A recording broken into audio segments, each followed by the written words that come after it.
PhD और LLB Sandeep आर्य का सपना मॉडल विलेज हो अपना, बहाना बनाने से आज के दौर में नहीं चलेगा काम। जनप्रतिनिधियों के कंधों पर पूरे गांव के जीवन स्तर को उठाने सहित मूलभूत सुविधाएं मुहैया कराने की होती है जिम्मेदारी। आर्य समाजियों के गढ़ कासंडी गांव की हालत है बदतर, समस्याओं का लगा है अंबार।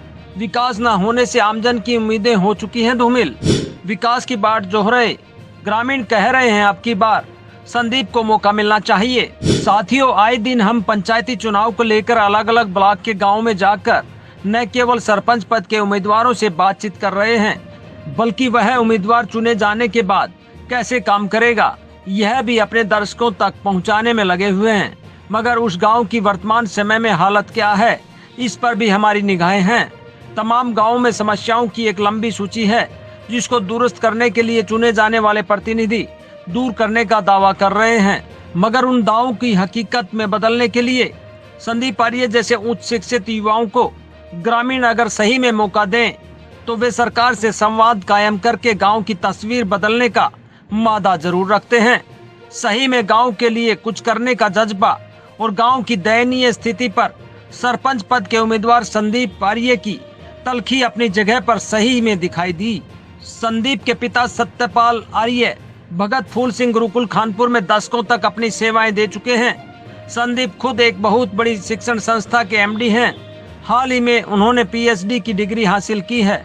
बीते दिन कासंडी में जाकर जगत महान न्यूज की टीम ने जब गांव के चारों ओर जाकर देखा तो हैरानी हुई कि गांव में बने हुए खेल स्टेडियम की चार दीवारी निकालने के बाद शायद उसे कोई संभालने तक नहीं गया, तो फिर सरकार के इस इवेंट को क्या कहें जो एक ही दिन में पूरे देश में खेल स्टेडियम का उद्घाटन किया हो तथा हरियाणा की खेल नीति को सबसे बेहतर बताकर खुद की पीठ थपथपाई जा रही हो। गांव में बने उप स्वास्थ्य केंद्र की स्थिति ऐसी है कि उसमें स्वास्थ्य कर्मी बैठते हुए भी डरते हैं। सोलर लाइट लगी हुई है मगर यह जलने के लिए स्थिति में नहीं है। गलियां बनी हुई हैं मगर गंदे पानी की निकासी न होने से गंदगी की भरमार से बीमारियां फैलने की आशंका बनी रहती है।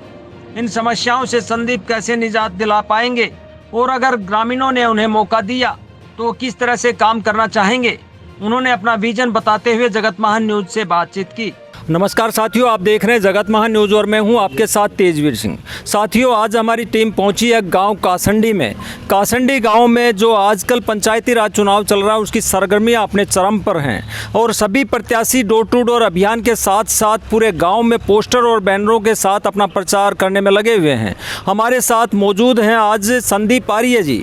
संदीप आर्य जी सबसे पढ़े लिखे उम्मीदवार हैं कि पीएचडी, एमकॉम और एलएलबी इन्होंने की है और जानते हैं ये इतना सुकून भरी जिंदगी को छोड़कर ये चुनाव गांव की राजनीति में कैसे उतरे। संदीप जी, सबसे पहले आपका स्वागत है। हाँ, नमस्कार जी। संदीप जी, मैं आपसे जानना चाहता हूं कि आप जब गांव में जा रहे हो तो किन मुद्दों के साथ जा रहे हो? मैं एक तो गांव के अंदर आज बड़ी बुरी हालत है जी।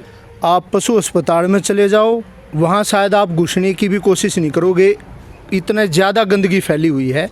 बिल्डिंग जर्जर है। 15-16 साल से स्टेडियम में हॉल अधूरा बना हुआ पड़ा है और कोई वहाँ पे प्रॉपर व्यवस्था नहीं है। सचिवालय की बुरी हालत है और बहुत सी गलियों की भी इतनी बुरी हालत है। अनाज मंडी भी अधूरी पड़ी है और हमारी सोसाइटी भी दूसरी जगह शिफ्ट हो चुकी है। मतलब हमारा गांव बहुत ज़्यादा पीछे जा चुका है। जो गांव हमसे पीछे थे वे भी हमसे ऊपर जा चुके हैं। कासंडी का भी उदाहरण है। आज लोग कहते हैं कि जी कासंडा भी ऊपर चला गया, जबकि कासंडी में तो बहुत संपन्न लोग भी रहते हैं कासंडी के अंदर। और पहले हमारा गांव बहुत ही अच्छी उसमें पोजीशन में था, लेकिन आज की हालत बहुत ज़्यादा बुरी हो चुकी है। जो भी कोई सरपंच आता है, ग्रांट आ गई, उसका ना तो लोगों को पता चलता कितनी ग्रांट आई, किस वार्ड के लिए आई, किस गली के लिए आई, कहाँ वो यूज़ हुई। बाद में ये पता चलता है वह आई थी और वह गली उसमें कागज़ों में चढ़ भी गई और काम भी हो गया सारा। और किसी को ना कोई कमेटी बनती प्रॉपर कि भाई इस वार्ड से हमने इतने मेंबर ले लिए, पंच को साथ में ले लिए, सिर्फ साइन करवा लेते हैं घर जाके, और ये सिस्टम चल रहा है। तो मैं चाहता हूँ कि ये सिस्टम बदलना चाहिए और इस गांव का उद्धार होना चाहिए। और कई लोग ये बोल देते हैं जी आपके लेवल का काम ही नहीं है ये, आप क्यों इसमें गंदगी है, उसे वैसे लोगों का काम है। तो मेरा एक ही जवाब था कि भाई अगर हम जैसे लोग पीछे हटते रहेंगे तो नेचुरल बात इसमें ऐसे ही लोग रह जाएंगे। हमारे जैसे लोगों को आगे आना पड़ेगा जो लोग कुछ करके दिखाना चाहते हैं।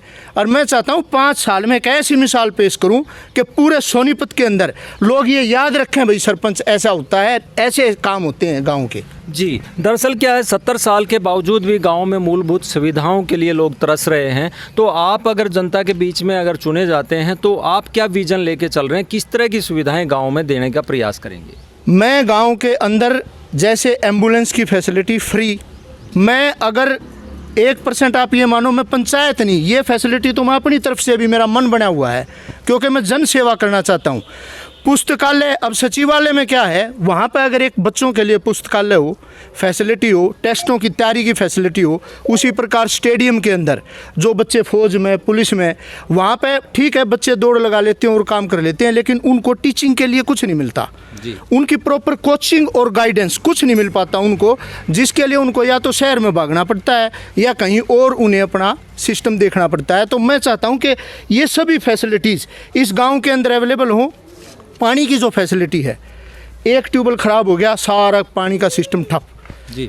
मेरा क्या है, मैं अलग से एक एक्स्ट्रा ट्यूबवेल, जैसे गाड़ी के अंदर स्टेफनी होती है जी, अगर वो ट्यूबवेल काम छोड़ जाए तो दूसरा tubewell on the spot available हो, गांव वालों को समस्या ना हो, क्योंकि पानी सबसे मूलभूत सुविधा है। तो मेरा विज़न यही है कि मैं हर चीज़ इस तरीके से मैनेज करूं कि लोगों को ज़्यादा देर तक समस्या और संकट ना उठाना पड़े। जी। शिक्षा और स्वास्थ्य की अगर बात करें तो वो सुविधाएं भी जो है मूलभूत सुविधाओं में आती हैं, उनको क्या देखते हैं आप, गांव में क्या स्थिति है? आज के दिन मैंने आपको पहले भी बताया था, पशु अस्पताल है बुरी हालत में है, डिस्पेंसरी है बुरी हालत में है, मतलब आदमी उनके अंदर प्रवेश नहीं कर सकता। मैं तो ये चाहता हूँ कि हमारे हॉस्पिटल ऐसे हों कि अड़ोस पड़ोस के गांव वाले भी ये सोचें भाई कासंडी वाले हॉस्पिटल में हमने जाना चाहिए, वहाँ पे हमें प्रॉपर वो मिलेगा। संदीप जी, आप एक बड़ा कॉलेज चलाते हैं, एक शिक्षण संस्थान को आप चला रहे हैं और आप एक अच्छे संभ्रांत परिवार से आते हैं, तो क्या ये जो चीज़ें कह रहे हैं आप कर पाएंगे, समय निकाल पाएंगे? मैं बिल्कुल समय निकाल पाऊँगा। मेरे जो पिताजी हैं प्रोफेसर सत्यपाल आर्य जी, अभी गांव वालों ने मंदिर सौंपा था, 60 साल में जो जितनी तरक्की हुई है उससे 1.5 गुना तरक्की हमने वो गांव वालों की मदद से की है। चंदा आता है बाकायदा और वो पिछले 90 साल से भी आता रहा है, लेकिन वो कहाँ गया कोई नहीं जानता। हमने 3.5-4 साल के अंदर 90 साल जितना काम करके लोगों को दिखाया है और पूरे चंदे का कंप्लीट हिसाब कंप्यूटराइज्ड, उसकी इवन बैलेंस शीट भी बनती हैं और गांव वालों को पता भी है और आज के दिन भी उसके खाते में पैसे हैं लोगों के। मैं ये नहीं कहता कि सब कुछ हमने कर दिया, ये सब जनता से है, हमारा केवल उसको भ्रष्टाचार मुक्त होकर के लगाना ये सबसे बड़ी बात है। और मैं क्योंकि स्कूल और जो कॉलेज है वो पिताजी ने ये कहा है कि बेटा ये तो मैं संभालूंगा और जन सेवा का काम तूने संभालना है और एक मिसाल पेश करके दिखानी है, और मैं उसी उद्देश्य पर चल रहा हूँ। जी संदीप जी, बिल्कुल ठीक बात है, लेकिन अगर गांव के युवाओं की बात करें तो आजकल के जो युवा हैं वो जो है खेल की तरफ ना जाके आजकल जो है शराब या दूसरे चीज़ों की तरफ चले जाते हैं, बेरोजगारी होने के कारण। कई बार तो ऐसा देखने में आता है कि गांव में शाम को टोलियां बनी नज़र आती हैं खेतों के अंदर। तो उन युवाओं को सही राह पे लाने के लिए, क्योंकि आप युवा हैं, तो किस तरह से मार्गदर्शन करेंगे, कैसे उनको सही राह पे? देखो भाई साहब, मेरा राजनीति में आने का एक उद्देश्य ये भी है कि जो हमारे बुजुर्ग जो शराब या कुछ भी पीते हैं वो तो उनकी आदत पड़ चुकी, लेकिन मेरा युवा बचा रहे और जो नई पीढ़ी है आप उनको धमका के या ज़बरदस्ती आप नहीं रोक सकते। उनके अंदर एक नैतिक शिक्षा, एक विचार की आवश्यकता है। कोई भी सरपंच बनने के बाद नहीं जाता, अब सब चक्कर लगाएंगे घरों में। मैं अपने गाँव को जहाँ जो भी बच्चे हैं मैं उनको संभालूंगा, मैं वहाँ पे जाऊंगा प्रत्येक घर में, और मेरी ये कोशिश रहेगी कि कोई भी तरीका अडोप्ट करके इस शराब या नशे जैसी चीज़ से मैं उनको बचा सकूं।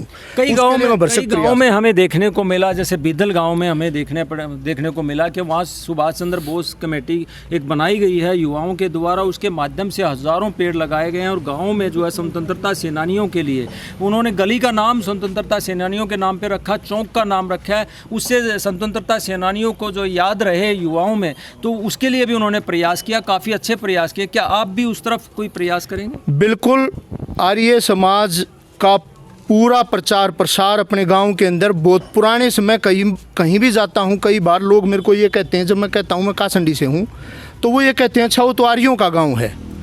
लेकिन आज की स्थिति वे नहीं जानते कि आर्यों का गांव कितना पीछे जा चुका है।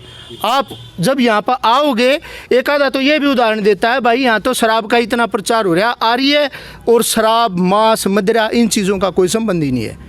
तो मेरा तो इतना मकसद है कि मैं इस अपने आर्य समाज के द्वारा पूरे गांव के अंदर एक जागृति ला सकूं और एक एक परिवार को मैं पर्सनली समय दूंगा जी। किसी भी तरीके से, चाहे आर्थिक मदद से या कोई भी तरीके से, अगर उनके बच्चों को मैं इन चीज़ों से बचा सका और उनको इस लायक बना सका कि उनकी पढ़ाई के अंदर रुचि, खेल के अंदर रुचि, जैसे स्टेडियम की व्यवस्था है, तो वो सब मेरा पूरा मेरे अंदर, मैंने पूरा अपना सिस्टम, पूरा चार्ट बनाया हुआ है कि मेरे को क्या क्या करना है। जी संदीप जी, मैं आपसे एक रिक्वेस्ट ज़रूर करना चाहूँगा कि अब की बार जब चुनाव प्रचार के दौरान आप जा रहे हैं तो बुजुर्गों की और महिलाओं की बात भी ज़रूर सुनना। कई बार उनकी पेंशन कट जाती है और कई बार महिलाएं आत्मनिर्भर ना होने के कारण पुरुषों के नीचे, मतलब एक समझ लीजिए कि उनके दबाव में जीना पड़ता है उनको, तो उनके लिए भी ज़रूर कुछ करना चाहिए। देखो बिल्कुल करूँगा, ये सारी चीज़ें मेरे को लोगों ने बताई भी हैं पर्सनली कि जी मैं बिल्कुल गरीब हूँ, मेरा बीपीएल कार्ड नहीं है और सामने वाला जो पूरा जिसके पास ज़मीन भी है, सब कुछ है, वो बीपीएल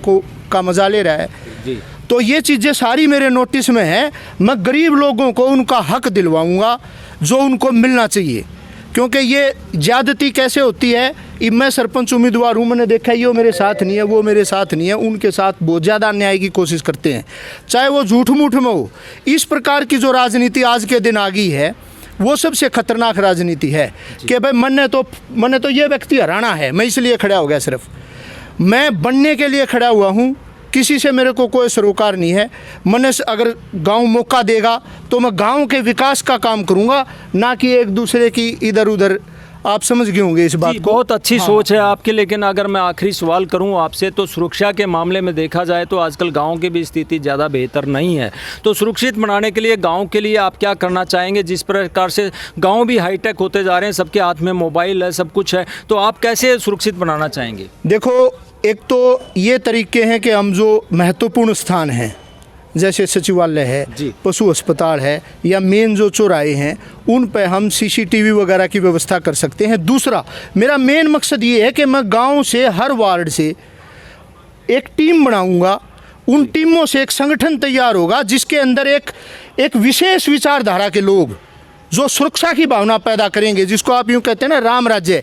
यानी कि अगर मेरे घर की लड़की रात को कहीं निकलती है तो उसको ये भय नहीं होना चाहिए कि कोई गलत हरकत कर देगा, और यदि कोई गलत हरकत करता है तो उसको पुलिस से पहले ही हम उसको अपने उसमें कर लेंगे। जी, बहुत अच्छी बात है। आपने गांव के लोगों को 12 तारीख के लिए क्या अपील करना चाहेंगे आप? मैं सिर्फ ये अपील करना चाहूँगा कि मेरा जो चुनाव चिन्ह है, मैं ईश्वर से बड़ा अच्छा चुनाव चिन्ह मेरे को मिला है, ताला चाबी का चुनाव चिन्ह मिला है, ताला मेरे पास है। गांव से मेरी एक ही गुजारिश है, आप लोग एक बार मेरे को चाबी दे दो 5 साल के लिए, सिर्फ एक मौका मेरे को चाहिए। मैं एक मिसाल पेश कर दूंगा कि सरपंची किस प्रकार होती है, कैसे गांव का विकास होता है।